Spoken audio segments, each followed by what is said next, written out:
Alors dans cette vidéo, on va voir la méthode 3 du cours qui consiste à déterminer la valeur de la limite de la suite U qui est inscrite ici, qui est définie par UN plus 1 est égal à 2 fois la racine de UN plus 3 et U0 vaut moins 2. Et cette suite, on sait déjà des choses sur elle, hein, ce n'est pas un début d'exercice, c'est qu'on sait qu'elle admet une limite, L, est strictement positive. Alors strictement positive, hein, c'est à peu près logique, puisque vous voyez, votre suite est définie à partir d'une racine carrée, donc le résultat d'une racine carrée est toujours positif, multiplié par 2, donc tous mes termes de la suite U sont positifs. Bref, ces résultats comme quoi elles convergent vers un réel qui est positif, eh bien, on l'admet. Un jour de bac, on ne l'aurait certainement pas admis, on vous l'aurait fait démontrer auparavant avec des théorèmes qu'on a déjà vus, mais pour nous, on va l'admettre. Ensuite, on a une fonction f ici, qui est la fonction associée à la formule de récurrence de la suite U. En effet, vous vous rendez compte que si à la place de x, je mets un, ça va me donner 2 fois la racine carrée de un plus 3, c'est-à-dire exactement ça. Et donc, quand je remplace x par un, je suis donc en train de calculer l'image de un par f, eh bien, ça me donne un plus 1. Donc, je sais que un plus 1, pour tout n appartenant à grand N, ce sera l'image du terme précédent par la fonction f. On dit donc que la fonction f est associée à la suite U. Donc, c'est par là qu'on va démarrer quand on va vouloir trouver la valeur de la limite L. On va dire que pour tout n appartenant à grand N, on a remarqué que un plus 1 était en fait égal à f de un. Donc l'image de un, c'est en fait le terme suivant. On peut donc écrire par passage à la limite que la limite de un plus 1 est égale à la limite de f de un. Puisque un plus 1 vaut f de un, la limite du membre de gauche est égale à la limite du membre de droite. Donc la limite de un plus 1 lorsque n tend vers plus l'infini est donc égale à la limite de f de un lorsque n tend vers plus l'infini. Voilà où on en est. Bon, mais la limite de f de un, comme je sais que la fonction f est continue, or f est continue sur moins 3 plus l'infini,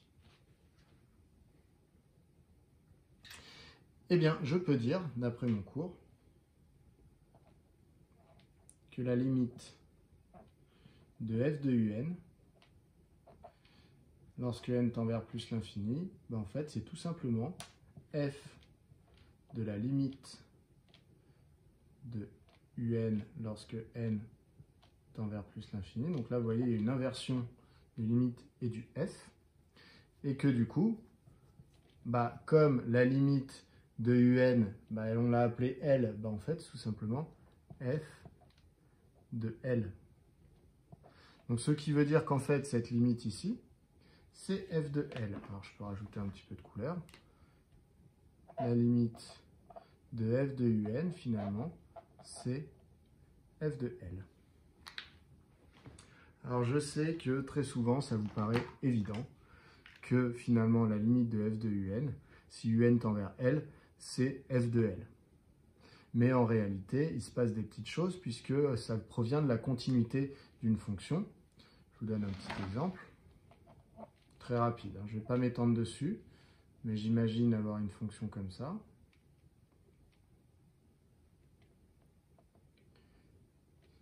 Une fonction qui va être discontinue par exemple en 5, dont l'image de 5 serait 2, alors que la limite quand x tend vers 5 serait 4. Effectivement ici, une fonction qui ne serait donc pas continue en 5, si jamais vous imaginez une suite U dont la limite vaut 5 lorsque n tend vers plus l'infini, vous avez donc des U qui vont se rapprocher de 5, comme ça. Leurs images f de u, qu'est-ce qu'elles vont faire? La limite de leurs images, lorsque n tend vers plus l'infini, les images, elles vont faire, hop. Donc les images se lisent sur l'axe des ordonnées. Donc vous voyez, les images se rapprochent petit à petit de quoi? Elles se rapprochent de la valeur qui est ici. Elles se rapprochent de 4. Donc la limite de f de un quand n tend vers plus l'infini, elle est égale à 4. Mais comme ma fonction n'est pas continue, la limite quand on se rapproche de 5 vaut 4, mais la vraie image de 5, c'est 2. Donc ça veut dire qu'ici, vous avez la limite de f de un qui vaut 4, mais si je regarde ce que vaut f de la limite de un, lorsque n tend vers plus l'infini, je suis donc en train de calculer f de quoi? La limite de un, j'ai dit que c'était 5. Et f de 5, qu'est-ce que c'est? Rigoureusement, f de 5, c'est 2. Donc vous voyez, la limite de f de un vaut 4, alors que f de la limite de un vaut 2. Donc dans le cas où ma fonction f n'est pas continue en 5, eh bien la limite de f de un, ce qui est là, n'est pas égale à f de la limite de un. Donc cette propriété, elle paraît évidente, mais en fait elle ne l'est pas du tout. Elle provient de la continuité de la fonction f. Ça, c'est quelque chose à bien comprendre. Après, on peut l'appliquer sans comprendre, hein, mais ça n'a pas vraiment de sens dans ce cas-là. Bon, du coup, je réefface ça et je continue. Donc maintenant que je sais ce que vaut la limite rouge, c'est-à-dire f de L, eh bien, je vais m'intéresser à la limite maintenant de un plus 1. Donc 2 plus. Eh bien, je sais que la limite de un plus 1 lorsque n tend vers plus l'infini, là pour le coup c'est exactement la même limite que un. Parce que un plus 1 c'est les termes de la suite n, tout simplement, de la suite u. Donc ça veut dire que si ma suite u converge vers L, un plus 1 tend également vers L, puisque ce sont les termes de la même suite. Donc finalement, j'ai trouvé que, je vais essayer de changer de couleur, j'ai trouvé que la limite ici de un plus 1, finalement, c'est L. Comme j'avais dit qu'on pouvait écrire que la limite de un plus 1 était égale à la limite de f de un, eh bien ça veut dire que L est égal à f de L. J'ai donc prouvé, donc L est égal à f de L. Voilà. Donc ça, c'est le bleu égale le rouge.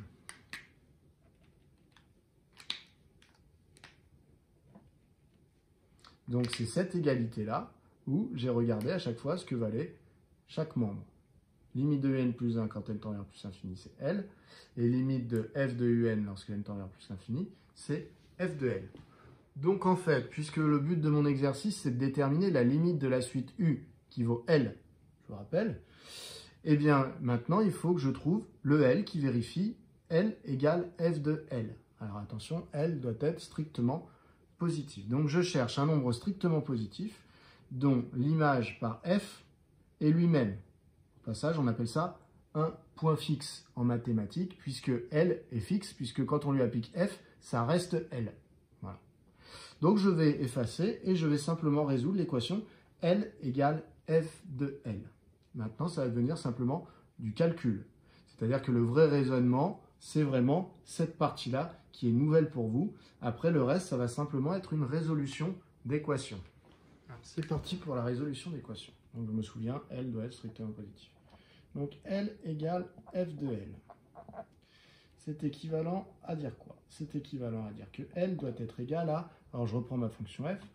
L'expression, ça fait 2 racines de L plus 3.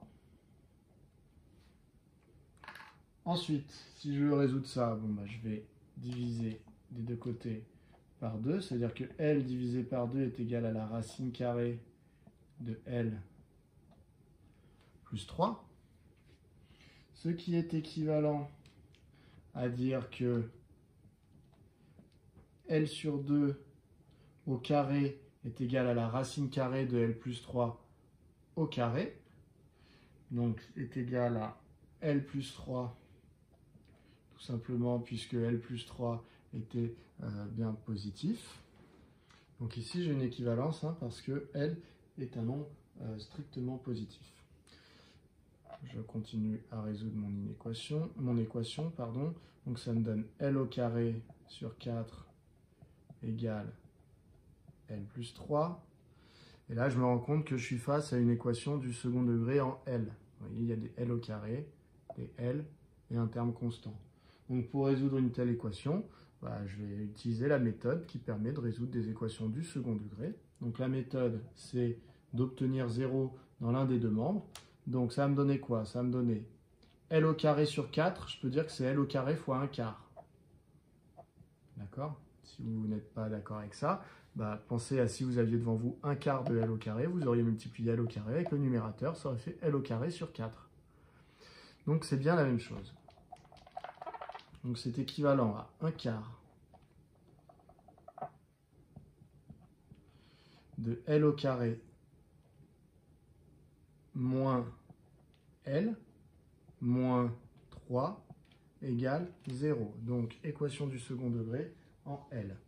Je vais donc calculer le discriminant de cette équation du second degré. Delta est égal à B au carré moins 4AC. Alors ça nécessite de savoir qui est A, qui est B et qui est C. A, c'est le coefficient devant L au carré, c'est donc 1 quart.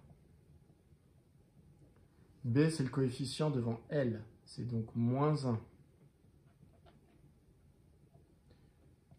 Et C, c'est le coefficient du terme constant, c'est la constante, donc c'est moins 3.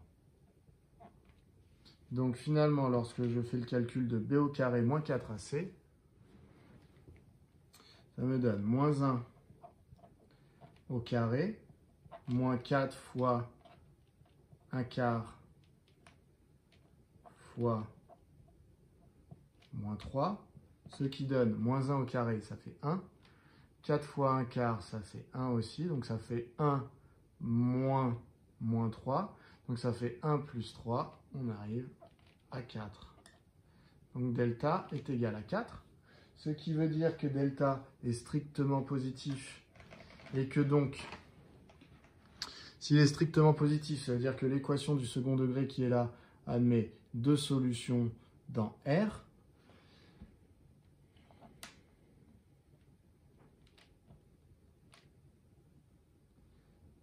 Donc, deux solutions dans R qui sont, alors je ne marque pas, mais je vais les écrire directement. Il y a x1 qui vaut moins b moins racine de delta sur 2a. Ce qui nous donne moins b, ça fait moins 1 moins racine de delta qui vaut 4 sur 2a qui fait 2 fois 1 quart. C'est égal à, alors si on fait le petit calcul, ça va me donner moins 2.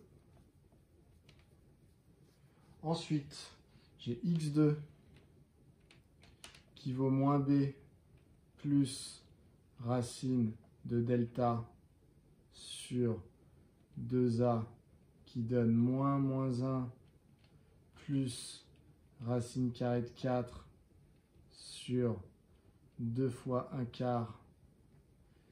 Et donc ça nous donne, si on fait le calcul, 6. Donc cette équation, dans R, elle a deux solutions qui sont moins 2 et 6. Sauf que nous, on n'était pas dans R quand on essayait de la résoudre. On était pour des réels L qui étaient strictement positifs. Donc en réalité, il y a une des solutions qu'on ne va pas garder, c'est celle-là. Celle-là, pour nous, est impossible puisqu'on cherche un L qui est strictement positif.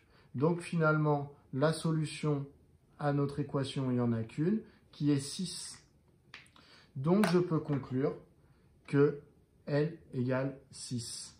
Donc L égale 6. Et donc ça veut tout simplement dire que la limite que je cherchais pour la suite U est égale à 6 lorsque n tend vers plus l'infini. Voilà, donc toute cette partie de résolution d'équation, ça c'est propre à mon exemple.